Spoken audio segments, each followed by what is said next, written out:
Ahora sí. Hola, buenas. Ahora sí, estamos grabando ya. Buenas tardes a todos, bienvenidos a esta nueva sesión. Por mi parte, soy de Temuco. Bienvenida Judith y gracias por concedernos esta charla, que en realidad para mí es un tema desconocido, que este tema del archivo judío, así que va a ser un tema bien interesante. Y bueno, Pablo nos ha hablado bastante bien de ti y de cómo manejas el tema y el archivo que llevas a tu cargo, así que te agradezco mucho. Yo soy parte del directorio de la Sociedad Genealógica de la Araucanía. También cualquier cosa aquí estamos a tu disposición. Muchas Y gracias. también ya director, yo creo, del grupo de gestión de digitalización y rescate documental, que también somos un grupo ya bastante grande. Así que bienvenida y gracias por la charla y bienvenidos todos. Gracias, Pablo.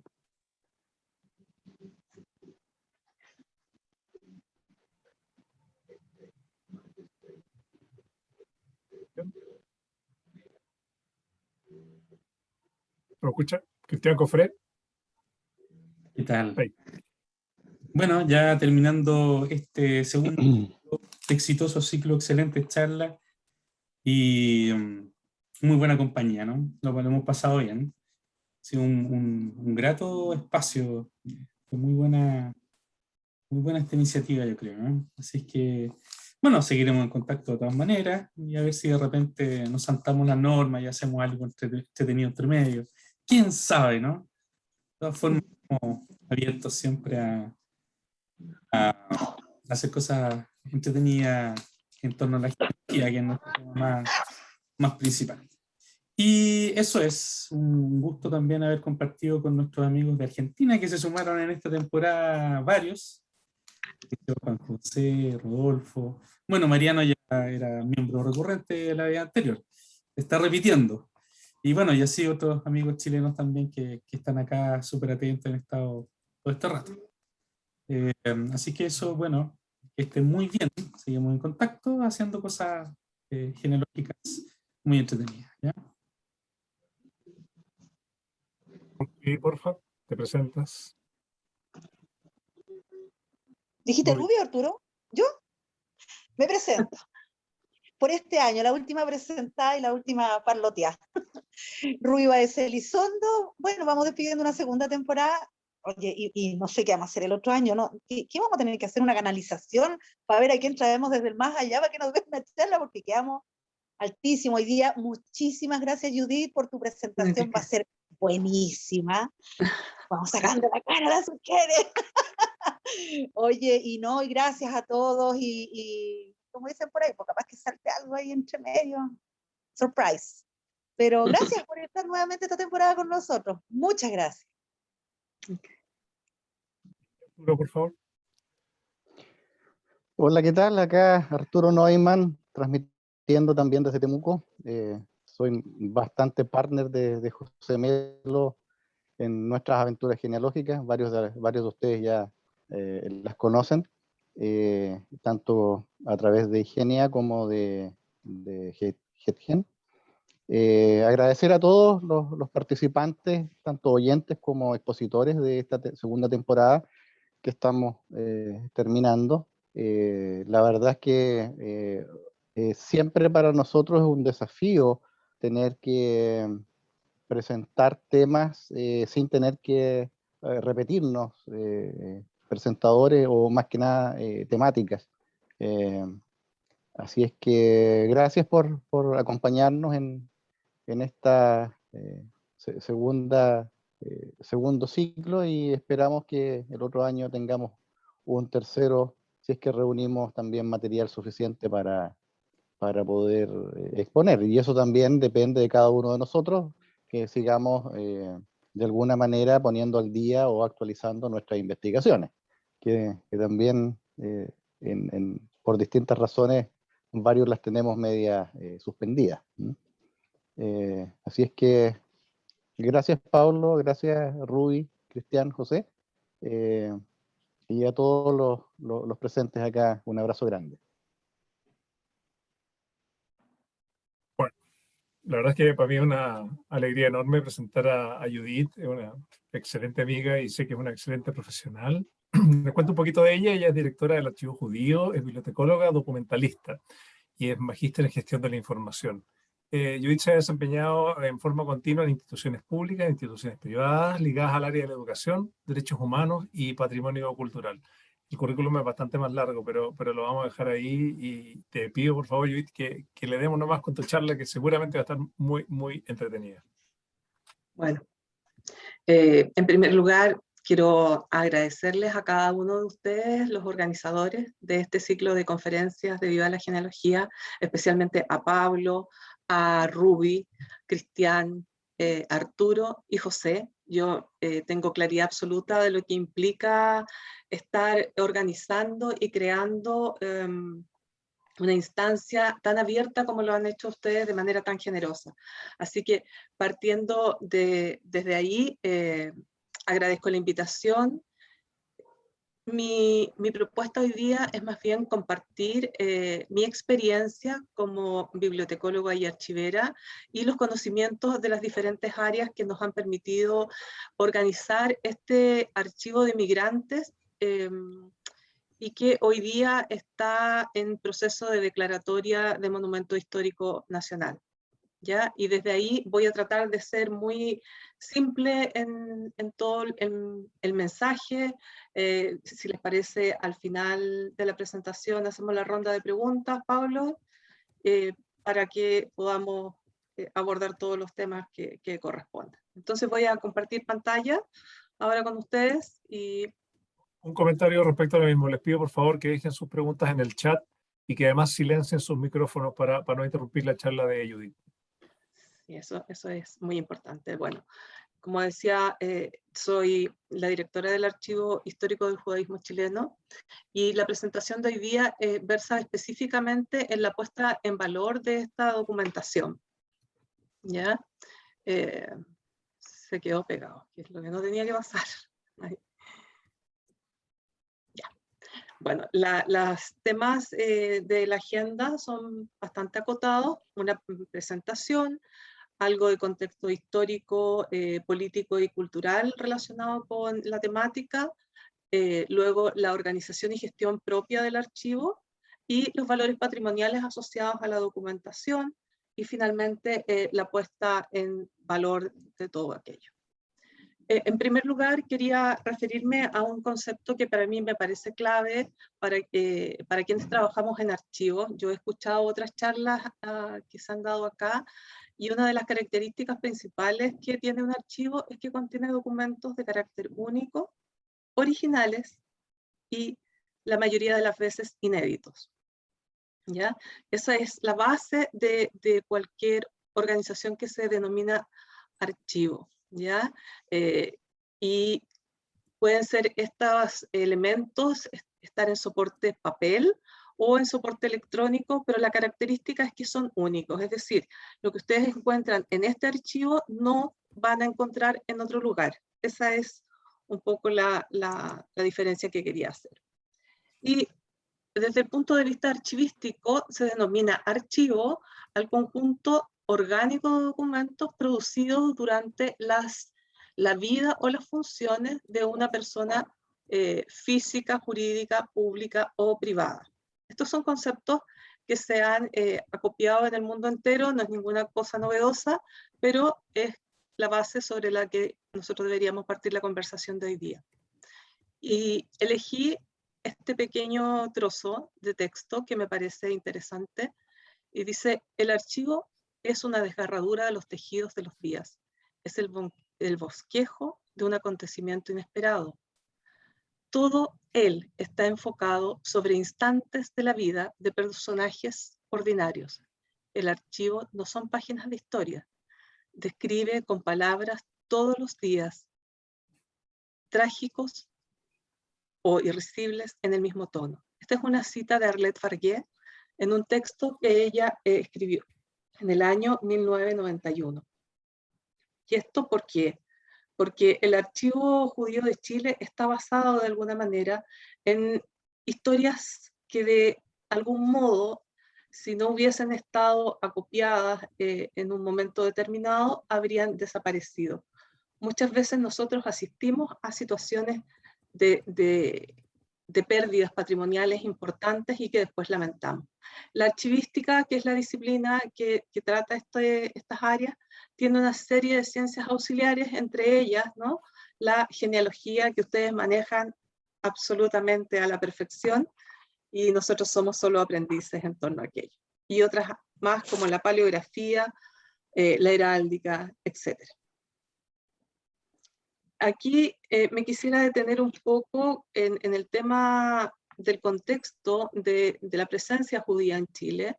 En algunas de las charlas anteriores se mencionaron a investigadores como Günter Böhm.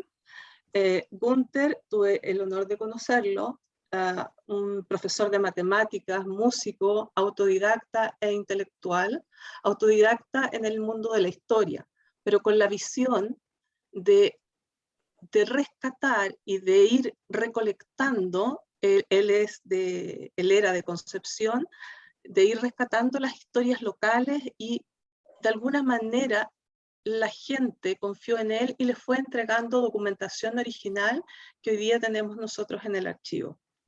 Entonces, en ese sentido, cada uno de ustedes que son investigadores tienen una responsabilidad social que a veces uno no dimensiona, ¿verdad?, en el instante en el que está. Cada vez que yo escuché las charlas que dieron cada uno de ustedes, yo pensaba en qué ocurre con el material que ustedes van acopiando. Bueno, y esta es una propuesta que tiene relación con ello. Perdón. Los judíos, se supone, ¿no?, llegan a América a partir de Colón, tal vez han llegado antes, no tenemos certeza, no tenemos cómo probar aquello, pero sí podemos decir que con la llegada de Diego de Almagro ya venían algunos conversos, y también ya se hace eso más evidente con la presencia de Pedro de Valdivia en Chile. Tenemos por ahí algunos nombres que se podría probar su conversión, digamos, ¿ya? Sin embargo, no debemos olvidar que estas son personas que quieren pasar, digamos así, desapercibidas. No quieren ser notadas como judíos porque han sido expulsados luego que la corona así lo determinó. En Chile, la población judía se estableció, por lo menos en el siglo XIX, principalmente en la región de Valparaíso, en la zona también de Chillán, algunas zonas del norte, pero hoy día el mapa que ustedes alcanzan a ver marca presencia judía casi en todo el país, pero concentrada especialmente en el área metropolitana. No existen datos exactos de cuál es el número de personas judías que existen en Chile. La verdad es que no hay un censo que se haya realizado por la propia comunidad o que pueda dar cuenta de aquello. Hay algunos datos antiguos, pero como algo certero, solamente los censos del Estado cuando ese ámbito se hacía notar. La comunidad judía de Chile se puede decir que se conforma como tal a partir del año 1906 o 1909.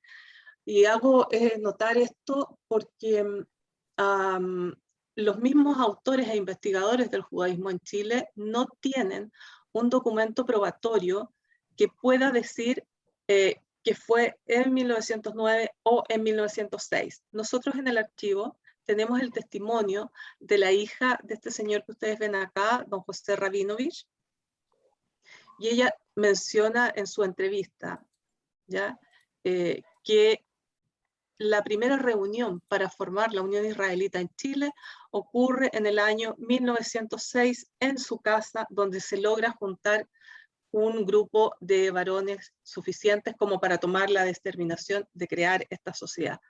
Antes de eso, ellos, en las primeras migraciones en 1800, se van mimetizando con el resto de la sociedad chilena, ¿ya?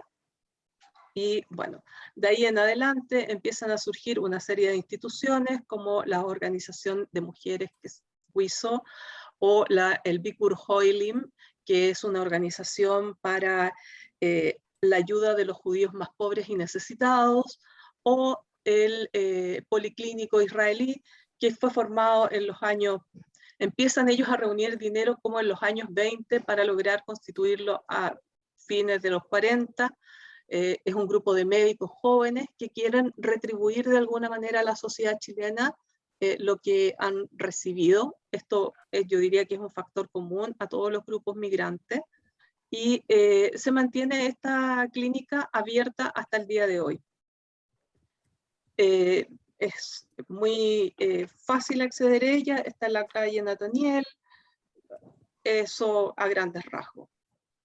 La organización de la comunidad judía luego se agrupa en una institución llamada CREG, que es la que subsiste hasta los años 70 y luego pasa a llamarse Comunidad Judía de Chile. El archivo judío representa a la comunidad judía y a los judíos de Chile, es decir, no necesariamente las personas judías que están reflejadas acá pertenecen a la comunidad judía. No sé si me explico, y si no lo conversamos más en detalle más adelante. ¿Ya? Bueno, ellos se integraron, como les decía, a la vida nacional de la mejor manera que pudieron hacerlo, a veces con la dificultad del idioma, etc. En el año 1850 llega un señor de apellido Goldenberg y se instala en el sur, en Chillán, y crea ahí el primer molino de harina en la zona de Bulnes. Él terminó convirtiéndose al catolicismo, se casa con una mujer chilena, y la historia de él la vamos a retomar al final porque tiene algunos matices que pueden ser interesantes. Tenemos también el caso de Manuel de Lima, que es el fundador de la logia de la masonería en Chile, algunas casas comerciales que se establecieron especialmente en Valparaíso, en Concepción, en las grandes ciudades. La fotografía que se ve en este sector es la construcción de la actual Biblioteca Nacional, y junto con todos los oficios a los que ellos se dedicaron, estaba uno que a mí me pareció muy interesante, que son los semaneros. No sé si han escuchado hablar de ellos, que eran estas personas que pasaban por las casas y vendían diferentes artículos como telas, qué sé yo, objetos de cocina, eso todo entre los años 30 a los 50. ¿Ya? Es un oficio bastante relacionado con la comunidad judía y el comercio de telas también, etc. Tenemos acá algunas fotografías que quería compartir con ustedes. Seguramente les suena de algún lado los plásticos Chief, los juguetes Chief, ¿verdad? Es de un miembro de la comunidad que llegó e instaló ahí su fábrica de plásticos. En el margen superior acá vemos a don Natalio Berman, diputado del Partido Comunista, médico, un gran impulsor de la salud pública en Chile. También en su juventud fundó esta clínica que les mencionaba yo al inicio, que está ahí en la calle Natalía, en el policlínico israelí. En esta fotografía observamos a los niños del primer grupo de la escuela hebrea que existió en Chile. La primera estuvo en la zona de Temuco, ahí los colegas de Temuco seguro que tienen más antecedentes. Nosotros tenemos en el archivo un vasto acervo documental relacionado con Temuco, que fue acopiado por don Jacobo Cohen, un pediatra, que le interesaba la historia y que hizo este recorrido por la zona, y las familias le fueron entregando material, y él, después de que publicó un libro, lo cedió al archivo.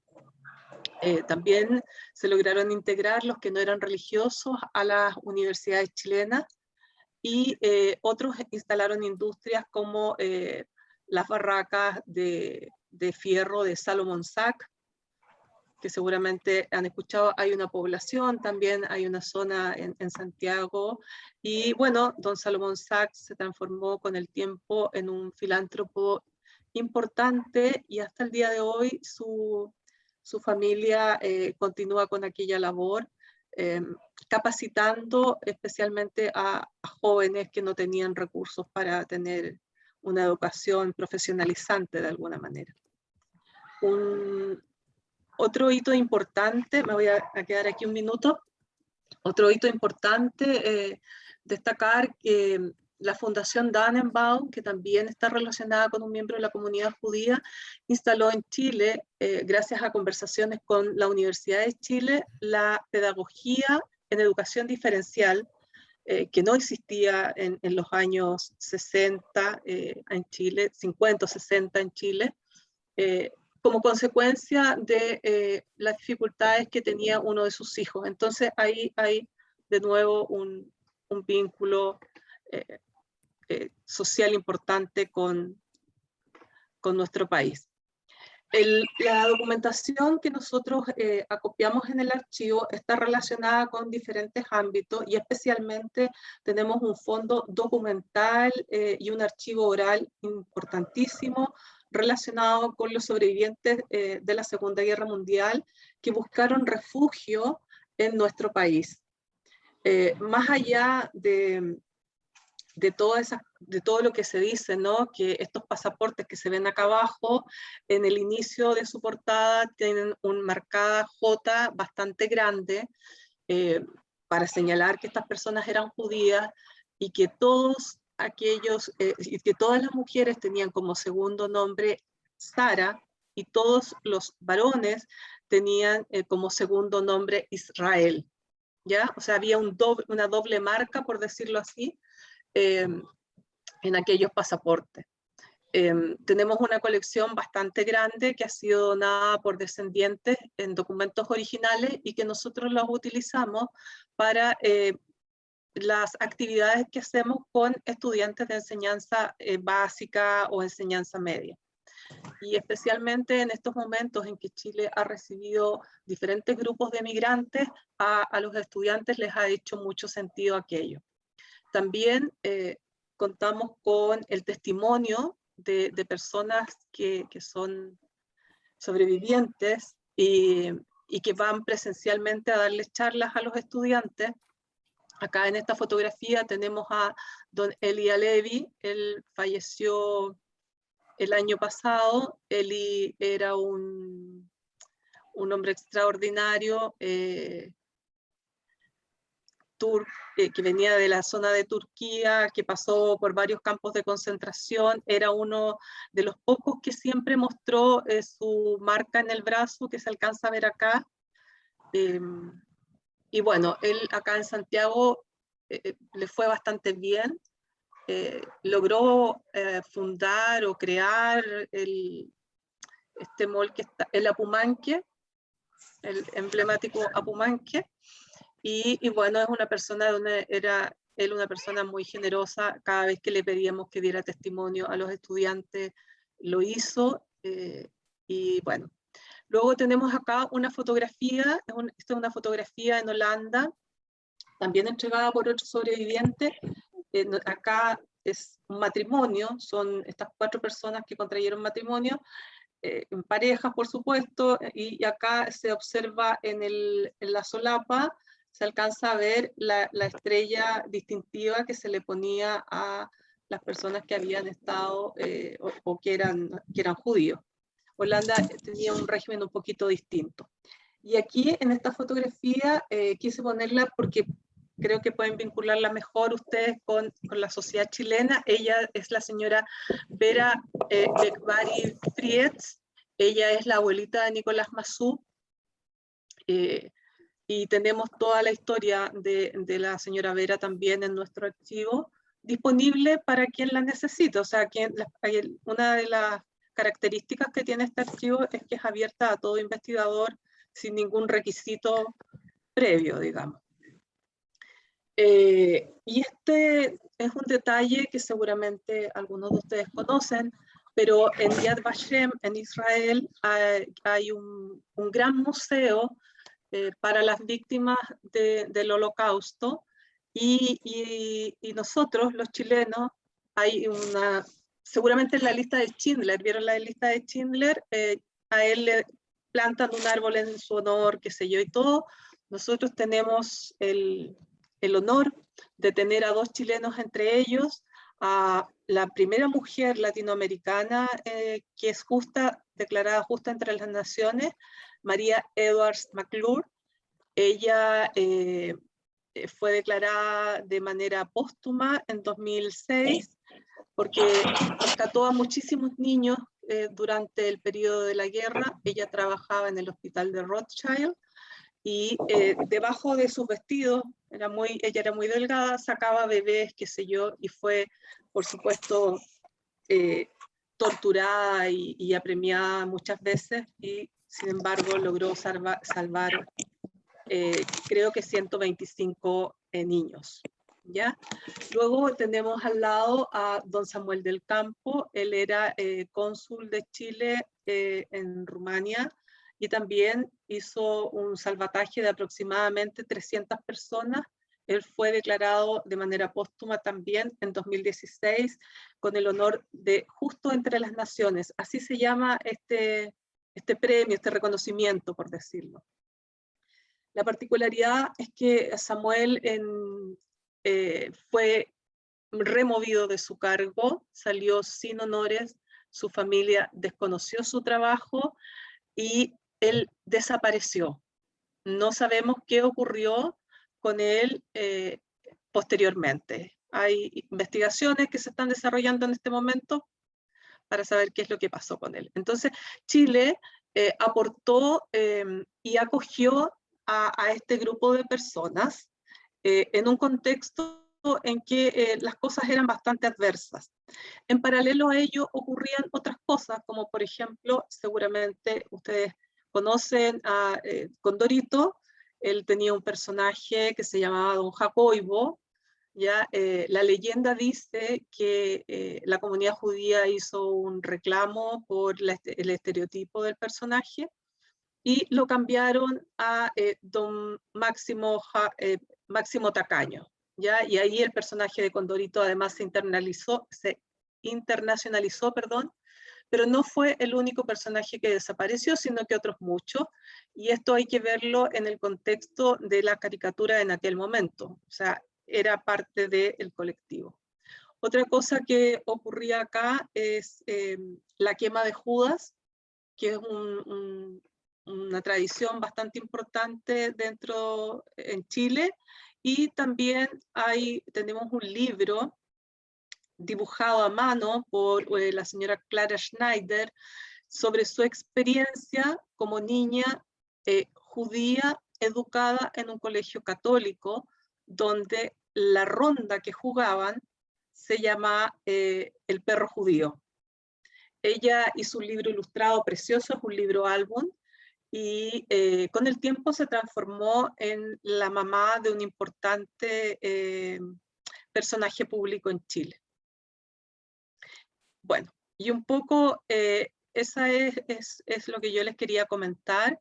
En términos de archivo, para los judíos es un mandato el recordar, y por lo tanto en cualquier aldea, por pequeña que fuera en Europa, siempre existió un archivo. En la época del Holocausto, en el gueto de Varsovia, existió un historiador, Emanuel Ringenblum, que decidió registrar todo lo que ocurría durante la guerra, ¿ya? Y el papel era escaso, obviamente, y en los tarros de leche en todos los tarros que ellos tuvieron a mano fueron depositando estos trozos de papel y los enterraron. Con el paso del tiempo, en Varsovia, se hicieron excavaciones para construir edificios y encontraron estas cajas con documentos que daban cuenta de las cosas que tuvieron que vivir durante ese periodo.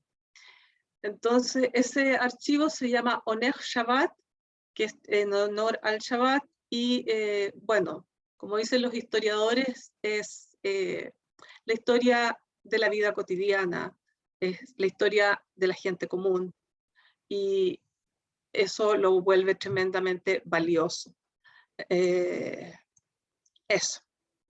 Ahora, para situarnos en nuestro archivo, el Archivo Judío de Chile comienza a gestarse como idea en el año 2008, es una idea, porque tenemos Günter Bem, que es el personaje que da inicio a esta idea, fallece y su biblioteca es donada a la Universidad de Chile, y la Universidad de Chile en ese minuto no tiene un espacio ni las condiciones para recibir la documentación de archivo, ¿ya? Y en ese sentido es que nosotros elaboramos un proyecto que fue presentado a un grupo de inmigrantes y refugiados de la guerra.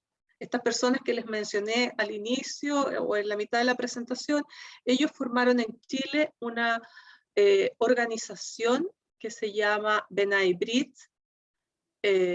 La B'nai B'rith, para que ustedes hagan una idea, es un símil a la masonería, pero la diferencia es que las logias en un principio eran solamente de mujeres, perdón, solamente de hombres, y las mujeres estaban aparte, y ya a fines de los años 50 empiezan a ser mixtas, hombres-mujeres, y la logia que funda la B'nai B'rith en Chile se llama Logia Pacífico, en honor a nuestro mar, ya al mar Pacífico que los acogió. Esto es 2008. En 2016 es posible reunir la cantidad de personas interesadas en este tema, y se realiza una figura de una fundación cuyo principal patrimonio es este archivo. ¿Ya? Es la Fundación para la Preservación del Judaísmo en Chile. Pero es el archivo el patrimonio que tiene, no hay otra cosa detrás. Aquí hay una fotografía de todos ellos, gente muy interesante, hay algunos que son más jóvenes que otros, muchos de ellos trabajaron como voluntarios con nosotros y siguen trabajando, los que están con vida. Aprendieron a digitalizar, aprendieron a utilizar las normativas internacionales de descripción archivística como la ISAT-Y, aprendieron a hacer conservación, todos tenían talentos diferentes y además tenían el tiempo y las ganas de trabajar con nosotros en este proyecto. ¿Ya? Bueno, luego nuestros sellos distintivos de alguna manera es el respeto a la privacidad. Nosotros no exhibimos ningún documento que no cuente con una autorización previa. El segundo sello es el compromiso con nuestro trabajo, tratamos de hacerlo realmente desde el corazón y en eso somos muy responsables y siempre estamos enfocados a mejorar continuamente nuestros procesos en general, en lo que sea, ¿no? Aquí les quiero mostrar un poco cuál es nuestra estructura. Tenemos un directorio formado por voluntarios, obviamente. Además tenemos un consejo asesor de especialistas de distintas áreas, historiadores, genealogistas, sociólogos, filósofos, de distintas partes del mundo que nos ayudan a tener un enfoque mayor respecto a las pequeñas tareas que hacemos. ¿Ya? Luego tenemos la Secretaría Ejecutiva, que es la que se encarga de gestionar absolutamente todo lo que ocurre, de proponer ideas, preparar presupuestos, las típicas cosas que son necesarias. Tenemos un especialista en soporte e informática. Dentro del área de patrimonio documental tenemos el archivo, la biblioteca y una colección de objetos. Y ahí me voy a detener un poco para explicarles por qué un archivo tiene una biblioteca y tiene además asociado una colección de objetos. Nosotros hoy día en esta presentación estamos hablando solamente de esta área, ¿ya? Y decidimos recibir libros bibliográficos que tengan valor patrimonial. Muchas de las personas que llegaron a este país llegaron con libros de rezo que habían pertenecido a la familia desde los años 1700 en adelante. Entonces, cuando nos venían a dejar los documentos, nosotros, ¿cómo íbamos a decir, no, mira, sabes que este libro no lo podemos recibir porque solo recibimos este tipo de soporte? O, ¿cómo no vamos a recibir, por ejemplo, tenemos un documento que hoy día va a ser exhibido en un museo, que es un certificado que le da Hitler a un soldado por su participación durante la Primera Guerra Mundial. Y al lado de este certificado, con la firma del Führer original, está una estrella de David que esa misma persona debió vestir hasta que pudo llegar a Chile. ¿Ya? Y en cuanto a los objetos, hay algunos de ellos que son realmente valiosos, como por ejemplo estos candelabros, los mayent, las menorás, que se utilizó en la primera sinagoga que hubo en Chile, que se situó en Temuco. La comunidad judía, si bien es cierto, tiene 3 distintos museos, los museos no reúnen las características adecuadas como para conservar de manera óptima estos objetos, y los donantes nos los han entregado a nosotros.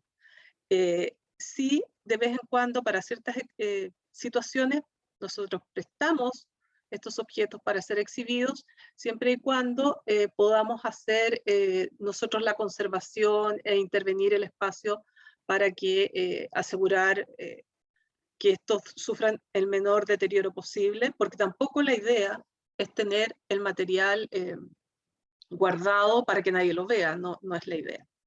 Luego tenemos un área, en el área de archivo, trabaja un archivero profesional, como les decía, que describe toda esta información bajo estándares internacionales del Consejo Internacional de Archivos de la UNESCO.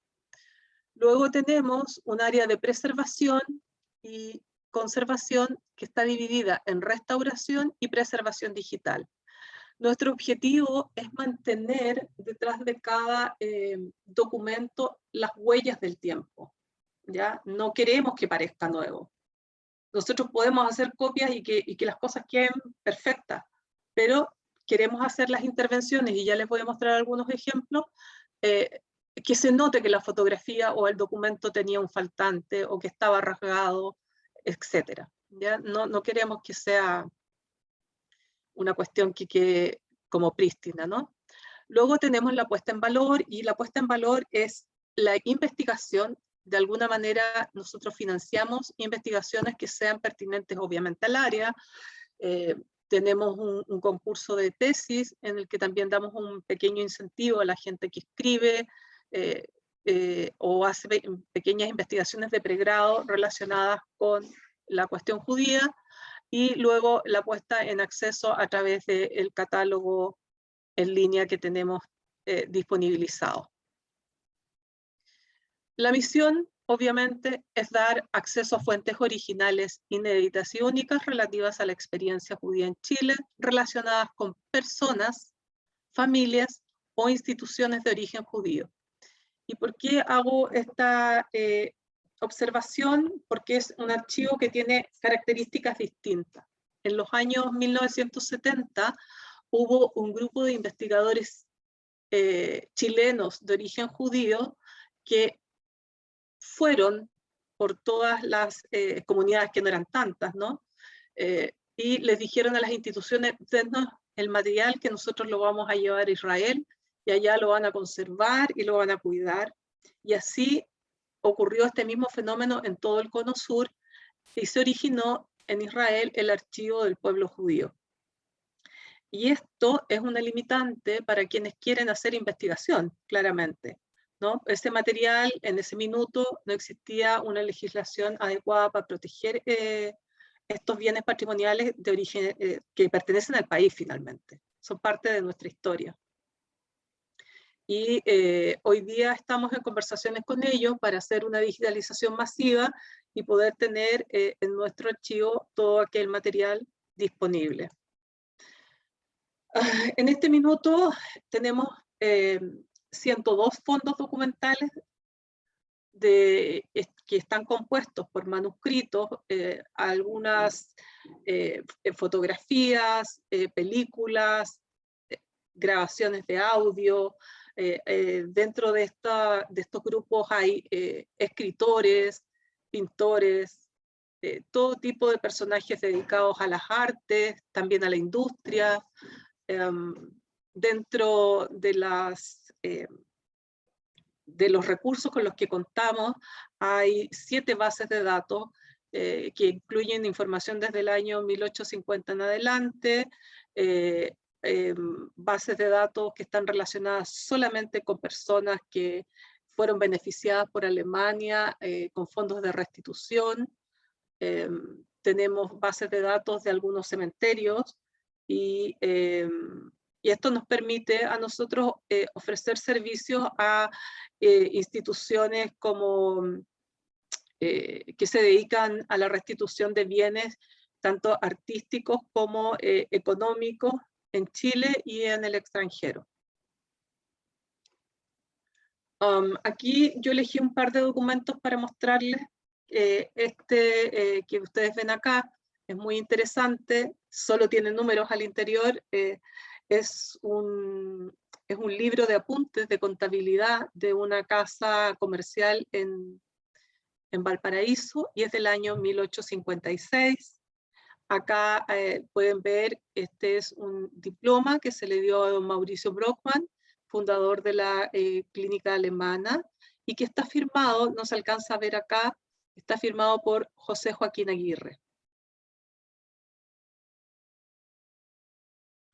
Luego tenemos, este es el primer matrimonio judío que se realiza en Valparaíso y está firmado por Blitz Gana. ¿Ya? Es imposible tener un detalle absoluto de todas las piezas documentales que tenemos. Hemos intentado hacerlo, pero ustedes saben que en los archivos en general uno parte de lo general a lo particular. Sin embargo, hay piezas que son muy destacadas y que uno las va priorizando, y esto está en línea, descrito y acompañado de la respectiva, del respectivo objeto digital. En el caso de los documentos que están en yiddish, en hebreo, en alemán, hemos hecho el trabajo de la traducción, que también está disponible para quienes lo requieran. No está puesta en línea la traducción porque muchas veces tienen que ver con situaciones íntimas que no es necesario exponerlas más allá, pero sí, si alguien la requiere, como les decía, también puede tenerla. Entonces, bueno, ahora entrar un poco en cómo nosotros hacemos la recepción de la documentación y todo el proceso de legado. En primer lugar, tomamos contacto con el donante. En general, hacemos una pre-entrevista, llenamos una ficha con características relacionadas con sus datos personales, datos de contacto, y si es que vamos a hacer una entrevista grabada, pedimos autorización. La persona cede los derechos de uso de imagen. Nosotros somos una organización sin fines de lucro, entonces todos los servicios que ofrecemos son gratuitos. Y bueno, eso, en la entrevista también lo que hacemos es contextualizar la documentación lo más posible, porque muchas veces la gente les entrega o no se entrega, qué sé yo, fotografías, y nosotros después no tenemos cómo identificar a quienes aparecen en la foto, entonces les vamos preguntando, vamos tomando nota, etc. Después pasa a la parte de restauración y se hace un análisis del estado de conservación de los documentos. Se desinfectan, todos pasan por unas especies de cámaras de luz ultravioleta donde son desinfectados. Se procede también a la higienización manual y retiro de elementos metálicos, de cintas, de scotch y ese tipo de cosas. Luego se hace un inventario analítico pieza por pieza, es decir, si yo tengo un donante que me entregó 11 cajas de documentos, las 11 cajas de documentos son inventariadas una a una. Es un proceso largo, bastante largo en general, pero nos interesa mucho tener ese detalle porque ese va a ser el insumo principal para quien luego puede hacer la descripción en la base de datos.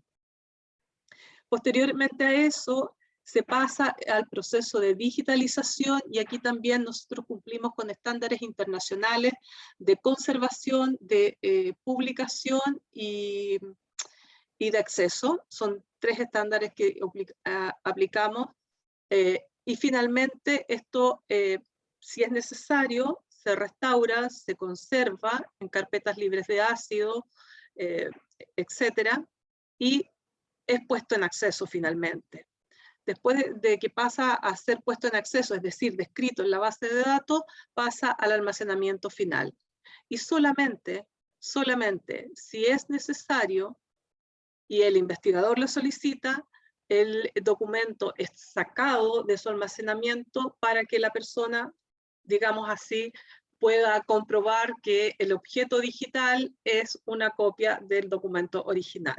¿Ya? A veces hay algunos investigadores, especialmente gente que está haciendo postdoctorado, que nos pide ese nivel de acceso. Pero la idea es manipular lo menos posible los bienes patrimoniales. Entonces, nuestras actividades principales son la restauración, la preservación, la conservación y el poder informar. No pretendemos que nada de lo que esté en el archivo no esté al acceso. O sea, esa es la primera condición para recibir cualquier documento. Aquí les quiero mostrar una fotografía, un día de trabajo común y corriente en nuestro archivo. Acá ustedes pueden ver, ella es la señora Lore Hepner, ella es refugiada de la guerra, trabaja con nosotros desde el inicio, ella hace las traducciones del alemán, el alemán gótico especialmente. Hay otra traductora que se encarga de la traducción del hebreo, el yiddish, que es una mezcla de alemán con hebreo. Y bueno, acá está una de las conservadoras trabajando en una fotografía, creo que es una fotografía en albúmina, por eso está ahí ella, en ese escritorio. Acá hay una investigadora y acá ya están las 2 conservadoras organizando los materiales para su almacenamiento definitivo.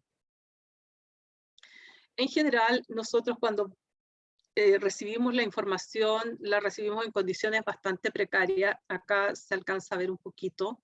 Y bueno, todo esto hay que sacarlo. En el caso de los papeles que son más frágiles, se lavan y se ponen en cámaras especiales para que se puedan aplanar y después nosotros podamos digitalizar, describir y conservar. Ese es una parte chiquita de los procesos de conservación. Todos estos procesos toman bastante tiempo, pero los resultados son sorprendentes, ¿no? Acá, estas son fotografías de un trabajo que hicimos de manera colaborativa con el Archivo Nacional de Chile. El Archivo Nacional en el año 2018 nos invitó a ser parte del grupo de trabajo de puesta en valor de un fondo documental que ellos recibieron de la PDI, que se llama Departamento 50 y que está vinculado con todo el espionaje de los nazis en Chile en los años 36 y está especialmente situado en la zona del sur de Chile. ¿Ya? Entonces nos tocó trabajar con toda esa información. Acá están los restauradores haciendo su trabajo, planchando. Esa es una pequeña planchita que se usa para sacar las cintas adhesivas. Y bueno, este es un pasaporte que se recibió en muy malas condiciones, y que aquí se logra ver, si se fijan, están las manchas de la cinta Scotch que le puso la familia, está fraccionado, y este es el resultado final. Se le hizo un estuche de conservación y se puso entre medio de capas de Mylar, que es un material especial, para poder conservarlo estirado. No lo volvimos a doblar, ¿ya? Acá se aprecia mejor. Se fijan que aquí está totalmente curvado, roto, totalmente desprendido, y el resultado final es una cosa totalmente distinta. Acá se le están retirando todos los metales, la fotografía, y acá ya se aprecia un poco mejor el resultado final. En vivo habría sido mucho más fácil. Nosotros estamos siempre haciendo proyectos que llamamos proyectos en movimiento, y la comunidad judía, hicimos un trabajo especial que se llama Comunidad Judía 1920-1918, que es un acopio de material relacionado con fotografías familiares, y hicimos un mini sitio web donde la gente de la comunidad fue invitada a completar una serie de datos de la fotografía, y nos fue súper bien porque no conocíamos a toda la gente, y ellos ponían, mira, acá sale mi papá, se llamaba tanto, esta foto la tomaron en tal ocasión, en tal año, en tal lugar. Entonces eso ha sido muy enriquecedor en términos de archivo. Luego tenemos un proyecto que se llama Tú puedes escribir nuestra historia, donde cada una de las familias es invitada a mandar su historia familiar. Los pequeños, al cumplir 13 años, escriben algo que se llama Chorashim, que se llama Raíces, que es como esta genealogía. Entonces, eso ha sido también un aporte incremental para el archivo. Luego tenemos un proyecto exclusivo que se llama Abro Memoria, y que este está dirigido a un grupo importante de personas que son sobrevivientes de la guerra y que nunca dieron testimonio ni para Spielberg, ni para ningún otro museo, ni han mostrado jamás los documentos que tienen en sus casas, porque aquí hay asociado un tema de ¿por qué yo voy a ser importante? Pero cuando la gente comprende que su historia más la historia de otro construyen, ¿verdad?, nuestra memoria colectiva, se siente posicionada de mejor manera para poder compartir sus experiencias. Y luego tenemos un proyecto de historia oral que se llama A Quién Recordarás, que son entrevistas a personajes importantes de la comunidad. Y, por ejemplo, Eliana Albalá, que, a ver, ella es escritora, exiliada, es la mamá de, la mamá de Shlomi Beitelman, para que ustedes hagan una idea. Entonces, ella tiene, pero no es que sea solo la mamá, sino que ella toda su carrera artística como escritora la desarrolló en México, donde dejó mucho material, donde ella es muy reconocida, pero hoy día ella quiere que toda su información esté disponible para la comunidad chilena. Luego tenemos una investigación que estamos haciendo muy interesante, a mi modo de ver, por supuesto, sobre ilustradores y dibujantes judíos y su aporte al mundo del libro en Chile. Ahí podemos encontrar, a lo mejor han escuchado hablar ustedes de Mauricio Amster, de Francisco Ota, Heidi Kretza, Susana Wald, bueno, y otros, son 7 los que estamos investigando en este minuto. La idea es recuperar el patrimonio documental que está en las casas de sus familias o de sus herederos y traspasarlos al archivo. Para eso, en el caso de los que no tuvieron hijos, por ejemplo, Heidi Kretza, que nos costó muchísimo encontrar información de ella. Ella es una mujer que llegó a los 13 años a Chile, fue bailarina, fue modista en el Teatro Municipal, ilustró libros infantiles, fue maestra de arte. Encontramos por casualidad, conversando con nuestras amigas de la Biblioteca Nacional, el archivo de fotografía, 781 diapositivas que dan cuenta de su vida y su trayectoria, y en este minuto estamos haciendo un trabajo de puesta en valor de ese material. No sé cómo estamos con el tiempo, Pablo, tú me dices. ¿Ok? Y aquí quiero retomar el caso de algunos casos que a mí me parecen interesantes contarles. Al inicio de la presentación yo les hablé de la familia Goldenberg. Él es don Salomón Goldenberg, es la primera persona que llega de este grupo a Chile en el año 1850, a Valparaíso, y que posteriormente se traslada a Chillán. Nosotros recibimos este retrato, que lo mantuvimos en su marco, por supuesto, porque como les decía, intentamos hacer de mantener la historia asociada al objeto, y un álbum de fotos y muchas cartas. Lo que nos parecía extraño dentro de esto era que las cartas habían sido enviadas desde Chile hacia Giesecke, que era de donde provenía esta familia en Alemania. Y nosotros no lográbamos entender por qué estaban acá en Chile. Bueno, hicimos la traducción, la subimos a la página web, y en algún minuto alguien nos dice, oye, ese es mi segundo apellido, y nos encantaría poder ir al archivo con mi familia y leer las cartas, porque como nosotros ya las teníamos traducidas, esta familia son familias totalmente asimiladas acá en Chile, y bueno, los recibimos a todos, fueron 21 personas, y nos contaron la historia de cómo las cartas habían llegado de vuelta, y fue simplemente extraordinario. En el periodo de la guerra, una familiar les escribió desde Alemania pidiéndoles que por favor le enviaran una carta de invitación para poder escapar de la Shoah, del Holocausto, y para probar que era familiar, les mandó las cartas. Y ella, cuando vino, trajo el resto de las cartas. Pero ¿qué pasó? Que ella se encontró con una familia que era católica.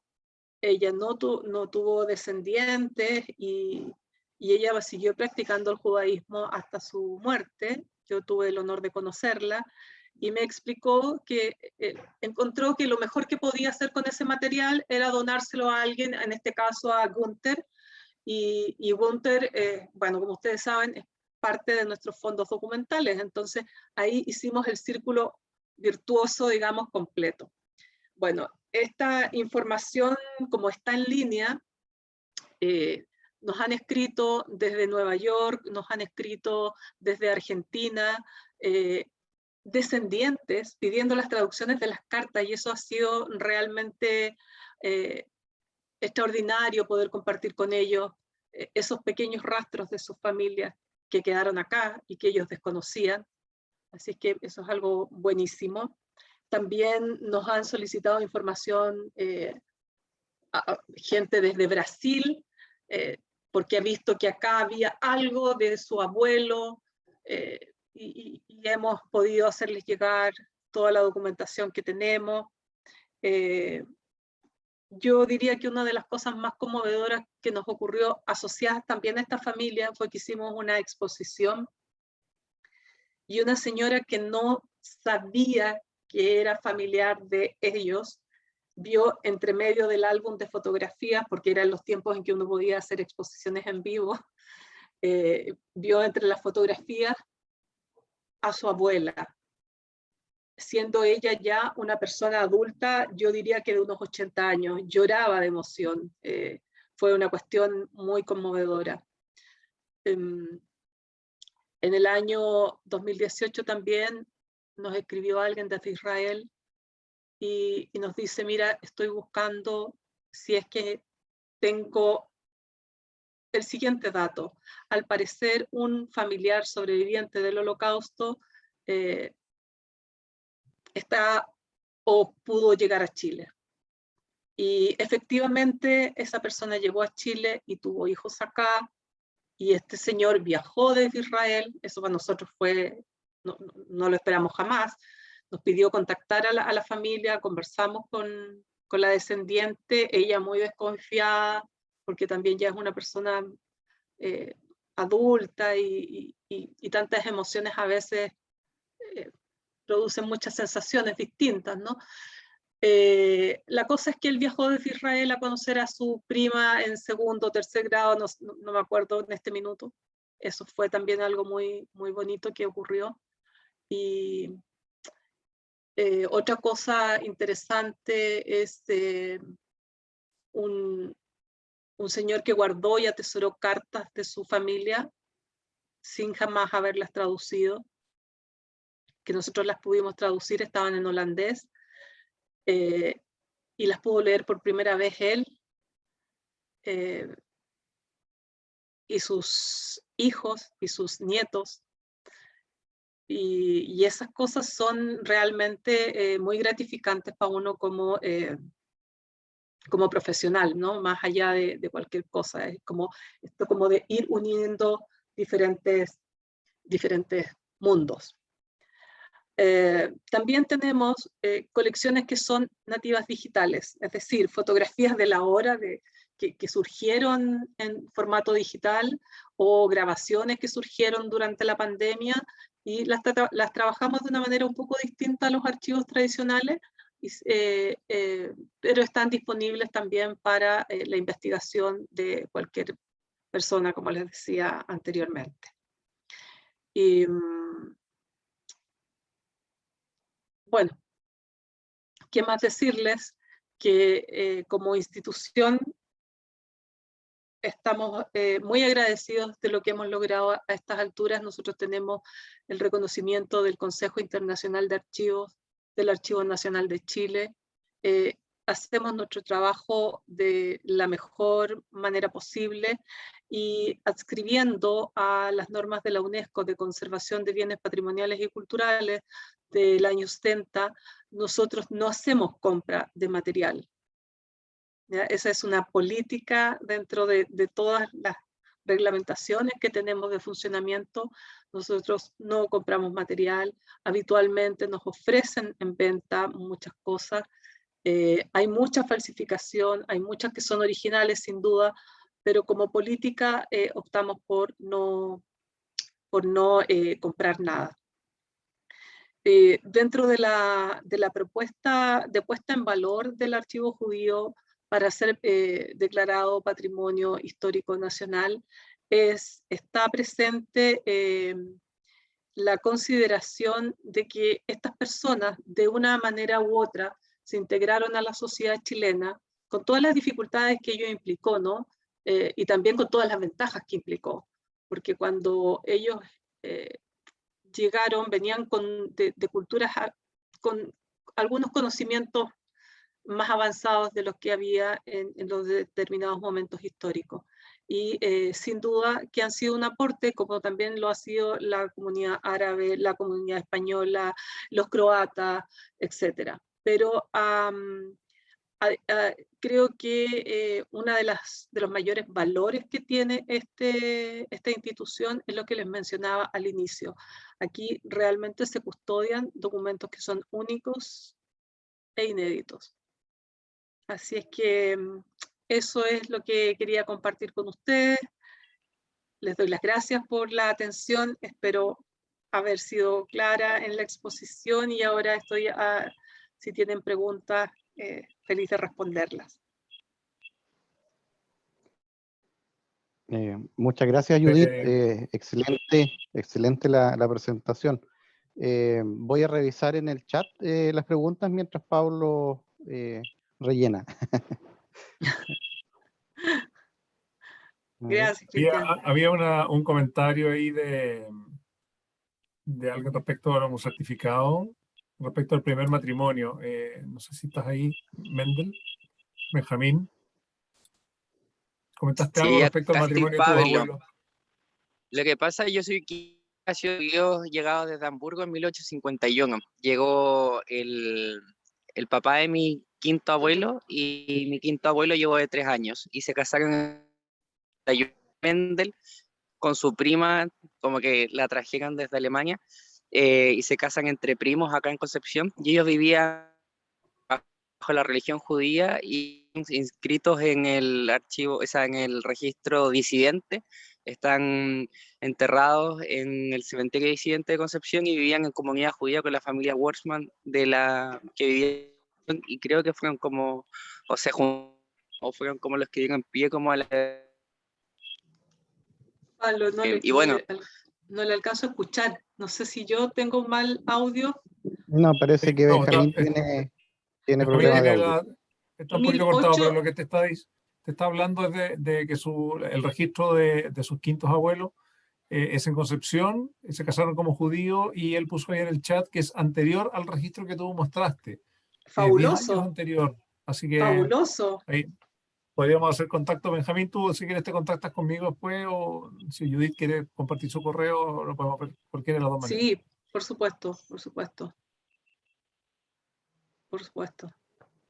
Oye, muy buen dato, Marieta no lo Jiménez, sabía. No lo sabía. sí, súper interesante. Bueno, Marieta esa es la Jiménez gracia dice de los acá, archivos. ujú. Marieta Jiménez dice acá que está muy interesante la exposición, dice que tiene parte de la familia rusos y polacos judíos, tiene cartas antiguas de la familia escritas en yiddish y polaco-ruso, o Wow, ruso. Ella pregunta si prestan el servicio de traducción. sí, dile que sí. Ya, no sé si Encantadas, Marieta está escuchando, quiere encantadas, aportar algo más. sí.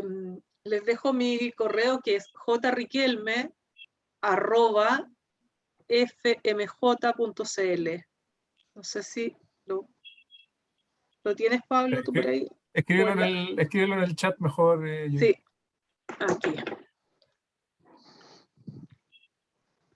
Mientras tanto, José Pérez Valenzuela pregunta si el archivo mantiene información de la comunidad judía de Valdivia. Hay escasa información de la comunidad de Valdivia, pero hay.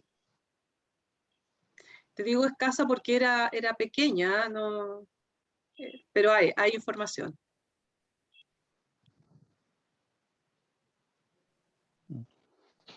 Y Verónica Castro indica acá al final que tiene curiosidad sobre los conquistadores conversos. Ese es un tema súper ¿Ya? interesante.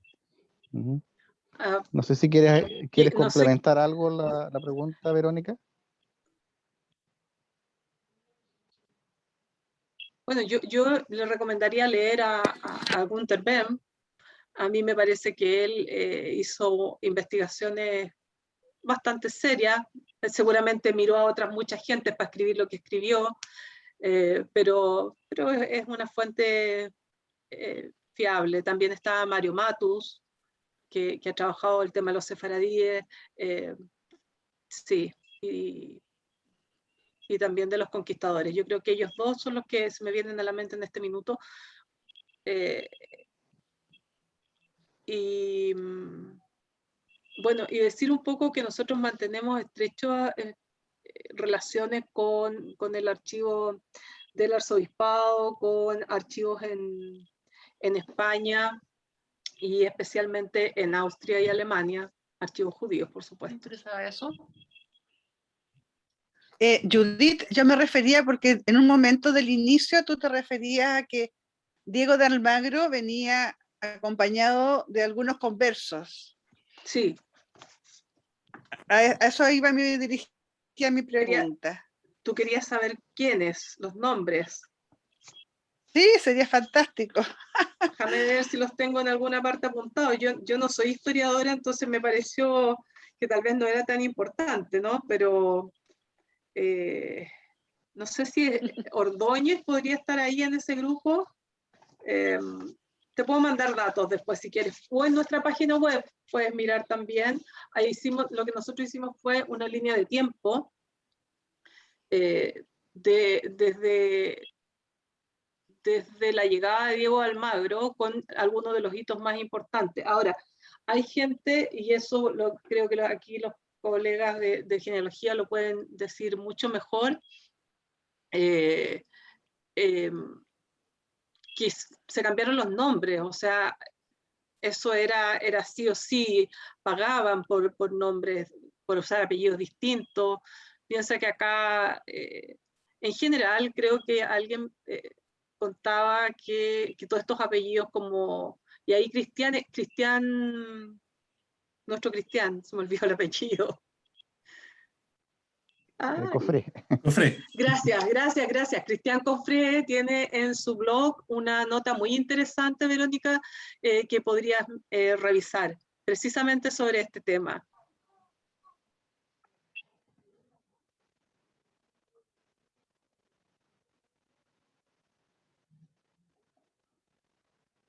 Alguien estaba pidiendo la palabra, a ver. Sí, soy yo. Ok. Lo que pasa es que venía Sí, viajando, entonces recién llegué dale a la nomás. Recién llegué a la casa y me pude conectar en el computador porque venía del celular. Lo que le decía a Judith delante es que mi familia llegó en 1851, en esa migración que hubo al sur, y se casó en Concepción, el hijo que venía con el padre, por así decirlo, en 1875, si no me equivoco, se casa con la prima, que como que la hicieron viajar desde Alemania a Chile, y y bueno, ellos, por lo que entiendo, por lo que he encontrado de información, vivían en comunidad judía y se juntaban con los judíos, aunque vivían como alemanes y después se convirtieron algunos al luteranismo y otros como católicos y se pierden. Mi abuelo se reincorpora a la comunidad judía y vuelve a ser judío, por así decirlo, porque bueno, ya su madre no era judía, entonces no quedaba o no era judío, por así decirlo. Y obviamente mi familia paterna como que ha ido eliminando un poco el judaísmo de su vida y yo como que he ido haciendo la aguja que va picando un poco.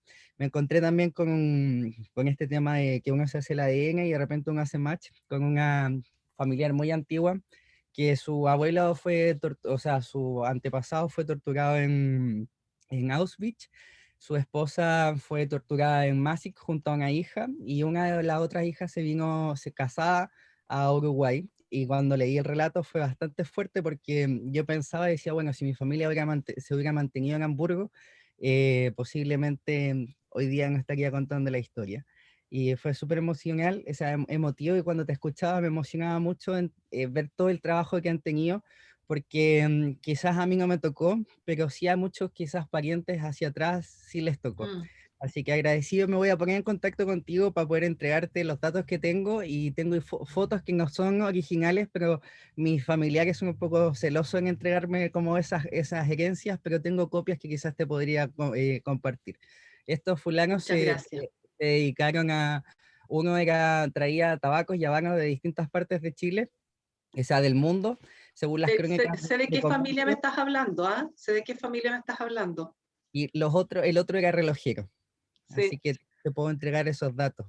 Te quiero contar que nosotros estamos haciendo en este minuto un proyecto con la comunidad judía de Concepción, que es pequeñita, es muy pequeñita, y sabemos que a la gente le cuesta a veces compartir sus fotografías, sus documentos, porque son lo único que tienen de sus ancestros. Y entonces lo que estamos haciendo es la digitalización de esa información y la vamos a poner en una galería, digamos así, de objetos digitales, descrita lo mejor posible. Y también tenemos esta otra alternativa, porque nos ha pasado muchas veces que la gente bota literalmente a la basura cajas completas con documentos y fotografías, y hay historias como las tuyas, Benjamín, muy, muy conmovedoras. En este minuto tenemos una muchacha que está haciendo una película, que ella siempre tuvo la idea de que tenía una tía media loquilla que vivía en Alemania y no entendía quién era ella, y de pequeña le gustó filmar películas y filmó cuando el hijo trajo las cenizas a Chile, y después cuando la mamá de esta tía murió encontró una maleta llena de cartas, y en vez de que la votaran la pidió para ella. Son cartas que están en checo, las estamos traduciendo, y ella a partir de eso está haciendo un documental. Y lo último que les quiero contar para cerrar, que es una historia así ya, pero increíble, y que la pueden ver, está en internet, es un pequeño corto que se llama El último abrazo. Se trata de un joven que compra en una subasta un bolso en España, y dentro del bolso hay unas cartas, y él empieza a atar estos cabos, empieza a tirar los hilitos y empieza a armar una historia, y se logra encontrar con un personaje extraordinario de la época de Franco, de origen polaco. Me acordé porque alguien dijo que tenía información por ahí de alguien polaco, y que finalmente termina en Chile. Se llama El último abrazo. Ojalá que la puedan ver, está disponible ahí en internet, y si no, a través de Pablo les mando el dato. Les va a gustar. Todos construimos o reconstruimos nuestra historia a partir de distintos elementos. Yo siempre digo que las historias de la genealogía son más que eso, y a lo mejor ponerle a esas fechas, a esos nombres, ¿no es cierto? Sí, sería maravilloso saber qué les gustaba a cada uno de ellos, qué los identificaba, más allá de la fotografía, cuál era la comida favorita, etc.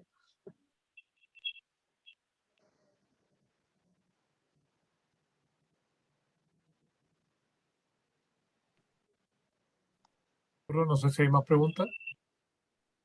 No, no se ve más. A ver, voy a echar la última miradita. Que hay Está tres pidiendo la más. palabra la Marieta y la Ruby. Y Mariano. Mariano. Sí. Marieta la pidió antes que yo. Ya. Ya. Te Pensé que iba a quería decir la Marieta ya habló.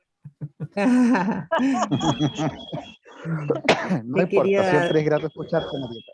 Ay, gracias. No, dos comentarios. Uno, justamente hace unos días atrás estuvo acá en casa una persona, una amiga, y ella era descendiente de estos señores Goldenberg. Entonces, ya le saqué un par de información y tengo aquí, por ejemplo, la posesión efectiva de Carlos Goldenberg y Carlos. la genealogía que le armé porque se la mandaron a un pariente y así sucesivamente. Así es que el mundo es chico. Mira, el mundo es muy pequeño, Chile es Sí. más pequeño. Claro, y en torno, la verdad es que mis hijos tienen sus bisabuelos judíos, que son unos polacos, otros rusos, y yo entiendo por el conocimiento con las familias de ese origen que tienen mucha dificultad para entregar documentación, son muy desconfiados con las informaciones personales y todo eso. Y bueno, hemos logrado con mi marido tener cartas y documentos, pero hemos tratado con otros parientes que los traduzcan y no resultan, ¿no? Mantenemos ahí en un papel especial las cartas para tratar de verlas. Así que después me pondré en contacto con ustedes y yo no sé si si nosotros podemos o no entregar porque no son míos los documentos. Pero sí voy a requerir de su ayuda. Muchas gracias, muy bonita No hay de qué. su explicación. No hay de qué, muchas gracias a ti. Y gracias a Viva la Genealogía por estos ciclos maravillosos.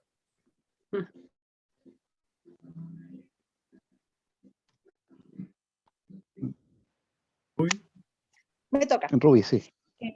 Oye, Judith, maravilloso, qué lindo cuando no investigas dentro de esto, descubrir que hay tantas cosas que te pueden apoyar a poder investigar. Pero te quería contar una pequeña anécdota. Yo hace años atrás, cuando estudié y después empecé a trabajar, trabajé en la tienda de Sarika Rodríguez. Todos nuestros Sí, la clientes, conozco. ellos pertenecían, la mayoría, a la colonia. Y me acuerdo que una vez llegó una clienta y me presentó a su mamá, una doña chorísima, con sus buenos añitos, y yo me acuerdo que un día, mostrándole lo que nosotros vendíamos, hoy en día accesorios en el segundo piso, ella me mostró ese numerito que tenían tatuado. Te juro que es imposible no emocionarse con eso.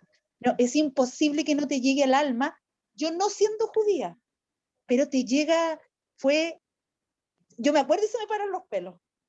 Es de verdad Conmovedor, sí. sí, Sí, conmovedor. Esa es la palabra. raro, sobre todo cuando hoy Sí. día la gente se hace tatuaje, es muy impresionante. Yo, la Sarika, en realidad se llama Sara Rodríguez, ese es Sí, su nombre. exacto.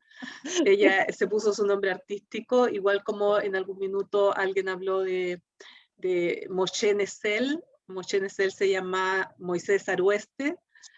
Todos vamos tomando nombres que nos van a veces quedando más cómodos y nos cuesta como seguir las pistas. Y nada, pues sí, es Mira, esta emocionante señora se ver llamaba, eso. me acordé del nombre porque no me había podido, Herta Fischer, y era una señora, Ah. como te digo, muy bonachón, la hija también amorosísima, y fuera de esto, no hace, el año pasado que me tocó la pandemia sola, mis hijas repartidas, vi un video en YouTube sobre Auschwitz, y o sea, y se me ocurrió verlo almorzando, o sea, el que no se conmueve con esto tiene corazón de piedra, porque no es necesario compartir ni la política ni la religión para no conmoverse. Va más allá de eso. Increíble. Va Mira, mucho más allá. nosotros hicimos un libro que se llama Memoria Viva, que es un resumen de las historias de los sobrevivientes, y a mí me tocó armar el archivo de historia oral. Y conocer a toda esta gente. Y hay gente extraordinaria. Ahora el 21, Rudy Heimann cumplió 21 años, perdón, sí, él tiene 21 años en el alma. Su cumpleaños fue el 21 y cumplió 100 años. Sí. Cumplió 100 años y es un tipo extraordinario que sale a caminar todos los días y que ha sufrido pérdidas enormes en la vida, ¿no? Aparte de toda su familia. El año antepasado murió su esposa, que lo amaba, y al día siguiente murió su mujer, y él hoy día está solo y sigue adelante, y es así como, tú dices, ¿qué hay acá? Son solo, yo creo que las ganas de vivir de todos los seres humanos es tan grande que te hace seguir, ¿no? Hoy día el mundo está de nuevo, y como siempre, con un montón de problemas de gente que está buscando refugio, y a veces nos cuesta comprender lo que es ser un refugiado, llegar a un país donde la gente habla un idioma distinto y tiene una religión diferente, costumbres Porque no lo has distintas, vivido. porque no lo hemos vivido. No somos muy empáticos. Pero al final, después que van pasando los años, como en este caso, imagínate que nuestro primer documento es de 1850 o por ahí, han pasado un montón de rato, estamos bien mezclados. Yo, a pesar de que la gente mantenga sus tradiciones y costumbres, yo no puedo distinguir quién es quién. ¿Te fijas? O sea, hoy día yo puedo hablar de chilenos judíos en general. Claro que sí. Sí. No, maravilloso y muchas gracias. Muchas gracias. No hay de qué, encantada, ha sido un honor. Gracias. La última petición de palabra de Mariano. Mariano, sí, Mariano está a la espera. Gracias. Bueno, yo felicitar a Judith por la presentación que nos ha hecho, estupenda, y yo quisiera, no sé, incidir en varias cosas Sí. que me ha parecido. Uno es que la función del archivo no es solo ilustrar o resguardar esa historia grande de un país, sino también la pequeña historia, ¿no?, de estas familias que se mueven, que lo pasan mal aquí con el Holocausto, con todas estas, bueno, tremendo, ¿no?, que es pura historia del siglo XX, y un poco recalcar eso, ¿no?, la parte de esa historia más chica, esa intrahistoria, ¿no? Y sobre todo, creo que Judith lo ha dicho, ¿no?, el papel muy importante que toman las cartas, el contenido de las cartas, que muchas veces parece que las cartas no se le da importancia, bueno, estos son cartas viejas, son papeles viejos, se pueden tirar. Y no, las cartas tienen un contenido realmente interesante y que da un poco lo que decía Judith, ¿no?, esa parte emotiva también. Esa parte de la historia que nos llega a emocionar. ¿no? Mm. Y que al fin y al cabo todos nosotros, yo pienso, si bien a lo mejor muchos no tenemos esa ascendencia judía, pero de alguna manera todo esto nos emociona, ¿no? Y tenemos algo cercano. Yo recuerdo, mi abuela tenía pues, varios amigos de su infancia que murieron todos en el Holocausto, ¿no? Entonces, incluso había una relación y después unas personas que quedaron, escribieron después, habían quedado detrás de la cortina de hierro. Mi abuela las ayudó a través de la Cruz Roja, es decir, y ahí hay unas Ah, cartas mira. que Mira qué forman un contenido histórico que es interesante también, ¿no? Evidentemente no va a figurar en los libros de historia jamás, pero resulta muy interesante. Y después, ya al margen de esto, que creo que Judith lo ha dejado entrever, pero no lo ha dicho directamente, y yo me atrevo a decirlo directamente porque aquí somos, no sé, 30, 40 personas que nos interesan estas cosas y que todos tenemos nuestro pequeño archivo familiar. Por favor, no peguen cinta scotch en ningún papel. La cinta scotch es ácida y se come horrible. el pegamento, o sea, el plástico se acaba despegando, pero el papel queda destrozado, se lo come. Por favor, jamás nadie pegue esa cinta scotch. Quien quiera hacer alguna reparación de ese tipo, hay unas cintas maravillosas que en cualquier tienda de encuadernación van a encontrar, libres de ácido, que bueno, que son bastante mejores en cualquier. Miren, yo no sé si se alcanza a ver, pero acá, por ejemplo, hay una que yo uso, que es una especie de almohadilla que sirve para sacar la suciedad que van dejando los dedos en los documentos. Pues también con un rallador, rayar goma de miga, ese que uno usaba en el colegio. Hay otra que es una cinta también para reparar, de Lineco, la marca que acá por lo menos en Chile hay, más accesible. Y también puede usar papel japonés y el papel que usamos hoy día para imprimir es libre de ácido, yo te diría que en su mayoría, si no todo. Entonces puedes hacer estuches para guardar fotos o cartas y protegerlos un poquito. Sí, es una forma, es una posibilidad. Y respecto a eso que tú dices, esas pequeñas historias como las de tu abuela, si mal no recuerdo, vinculadas a la Cruz Roja, no creas, yo creo que hay personas que sí tienen protagonismo en libros de historia. De hecho, hoy por hoy en Europa está muy de moda la historia, lo que se llama la historia desde abajo, ¿no? De la gente común, pero además la están vinculando a las emociones, porque ya al mundo no le está haciendo sentido solamente el dato duro de cantidades y cosas por el estilo, sino que qué es lo que vivió esa persona, cómo logró sobreponerse, cómo alguien, como tu abuela u otros, ¿no? Se arriesgó en un momento para salvar a un otro, o como personajes que llegaron acá a Chile. Específicamente me acuerdo ahora del caso de Adam Politzer. Adam llegó pequeño, huyendo con su familia desde Europa. A la mamá le dijeron, oye, pero ¿cómo te vas a ir a Chile? Si se cayó todo ese país, hubo un terremoto. Entonces ella dijo que era mejor eso que cualquier otra cosa. Se vino con su hijo acá, él se volvió comunista, participó en el Partido Comunista y en la época del 73 estuvo prisionero en campos acá y finalmente partió al exilio y hoy día vive en Canadá, ponte tú. Y está escribiendo su historia, pero la está dibujando, porque él me decía, yo no sirvo para escribir, solo sé dibujar. Entonces todos de alguna manera podemos contar nuestra historia.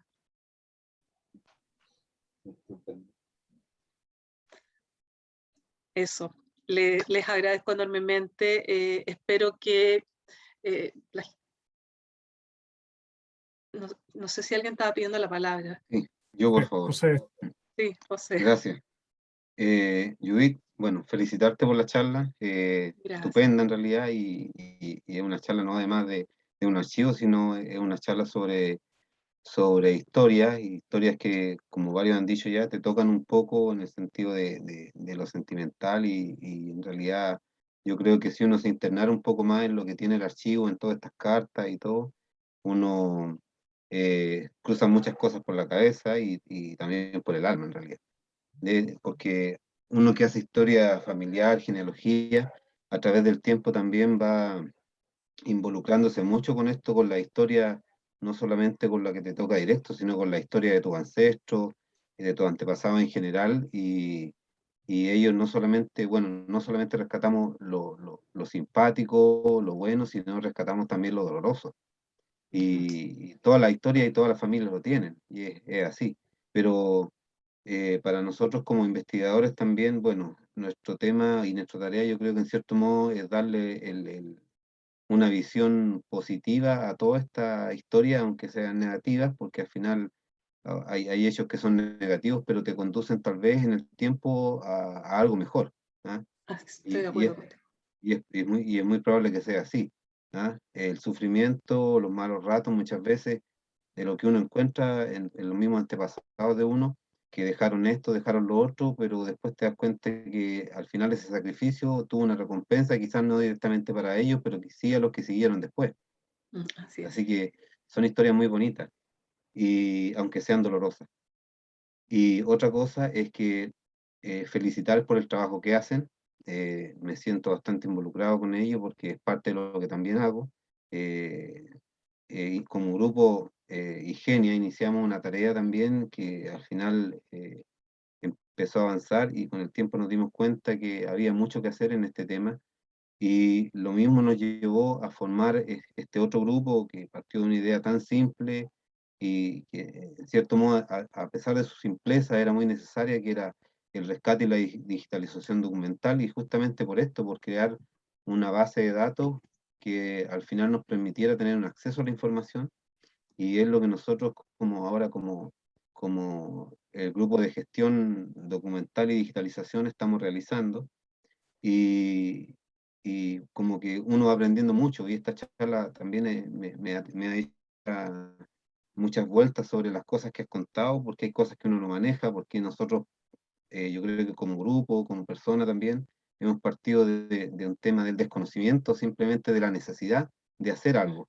pero no somos profesionales, no somos perfectos, estamos tratando de aprender un poco, y bueno, pero una de las cosas que me llamó la atención de lo que contaste, y que yo ya lo había hecho, pero en mi total ignorancia, fue meter los documentos al agua.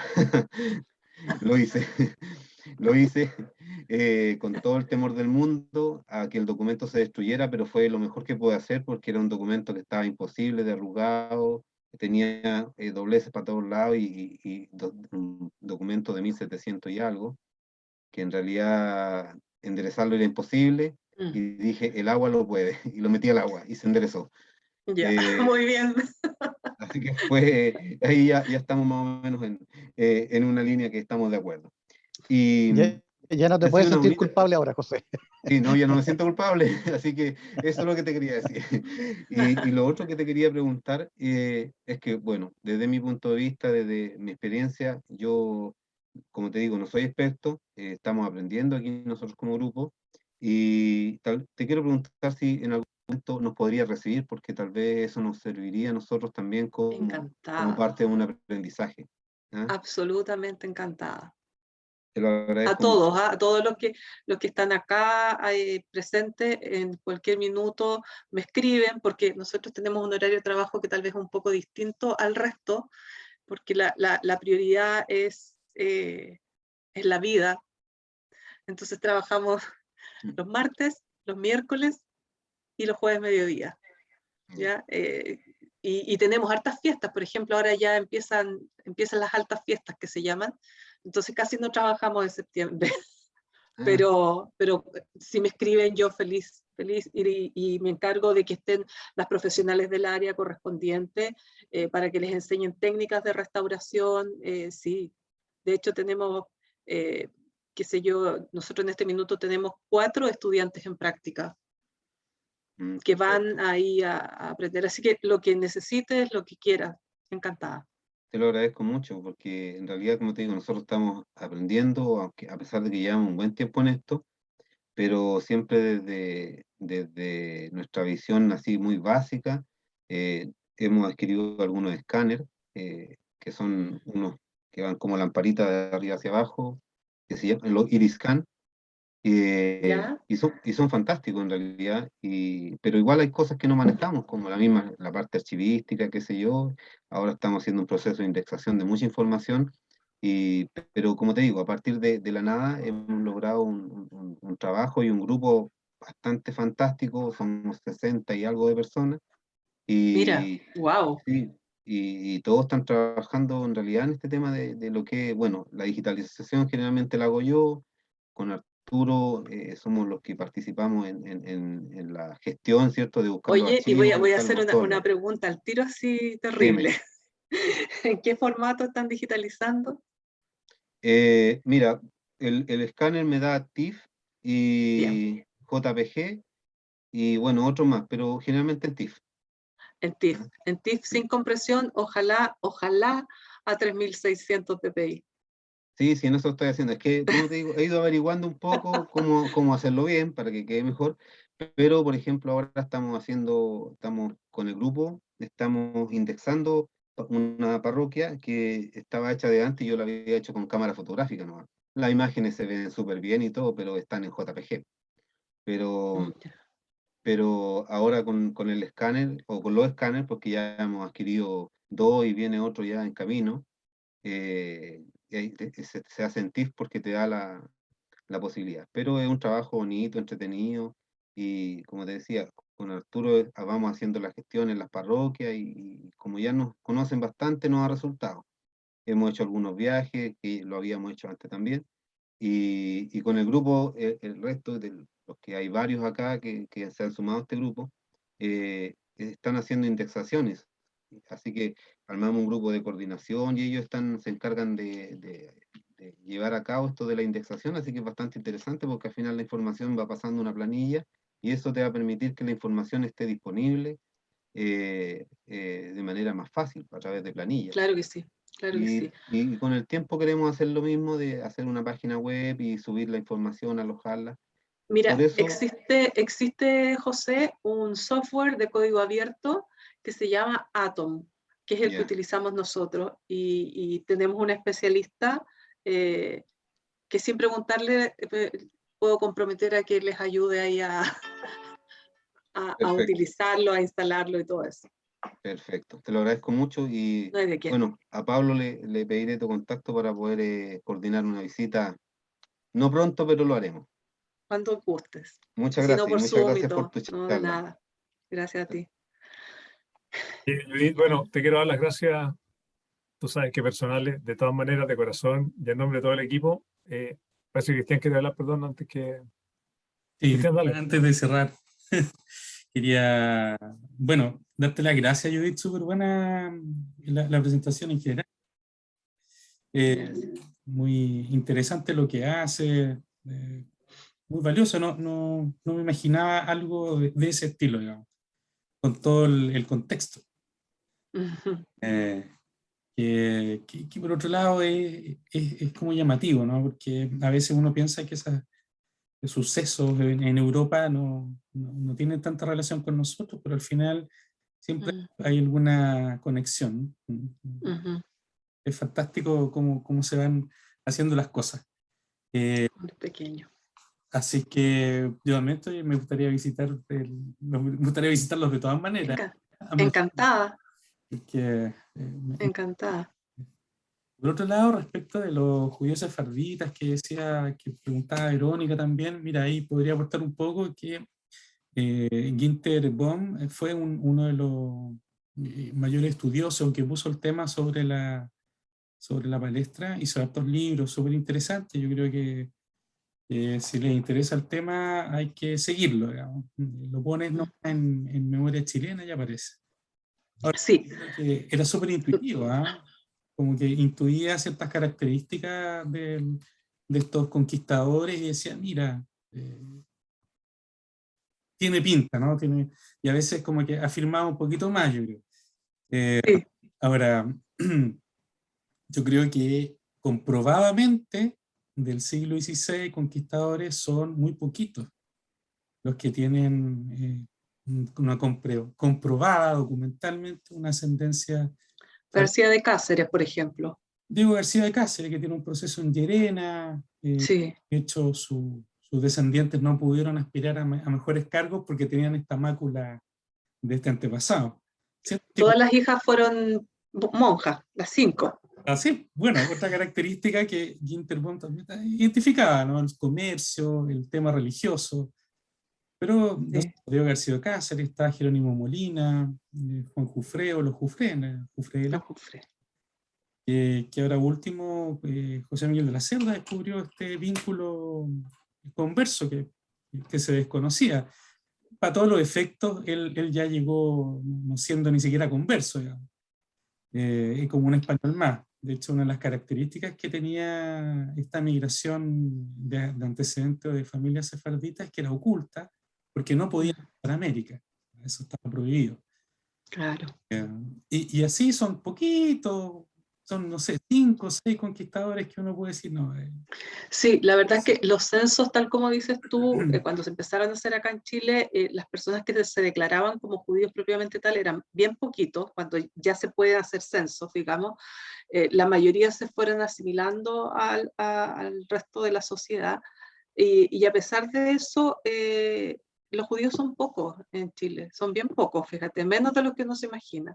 Y hoy día fue una profesora con un par de alumnos a trabajar el archivo y me decía, oye, porque existe un programa de becas para ayudar a la gente judía más pobre, y existía un hogar de niños también. Y ella estaba totalmente sorprendida de esto, de que hubiera un hogar de niños que surge en paralelo a la casa del niño.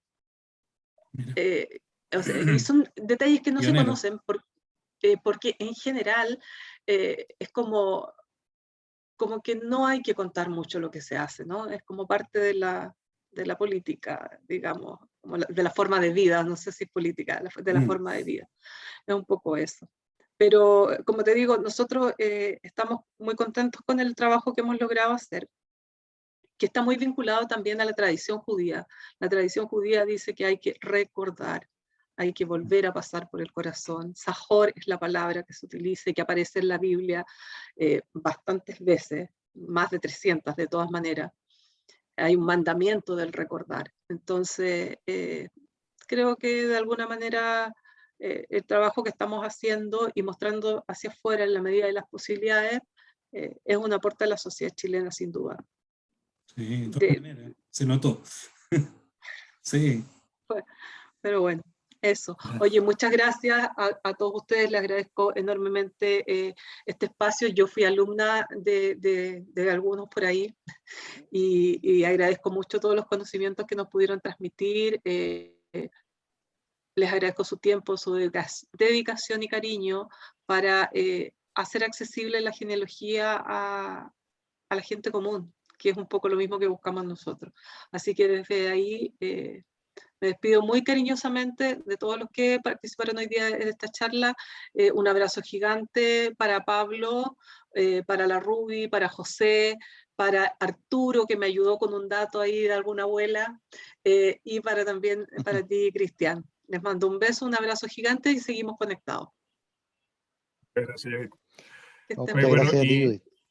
Y gracias a todos los presentes también. Como dijimos al comienzo, ya hoy día cerramos, y así que ha sido una experiencia súper linda para nosotros. Hemos tenido charlistas excelentes, ha llegado gente de muy, muy buen nivel, hemos aprendido mucho y ya estamos en fecha de cierre. Así que un abrazo para todos, muchas gracias por haber participado y nos veremos el próximo año. Nos vemos. Chao. Chao, Chao, chao. Que estén súper. Un abrazo a todos. Chao, chao, nos vemos. Chao. Cuídense. Muchas gracias. Chao. Chao, Mariano. Muy interesante. Chao, chao.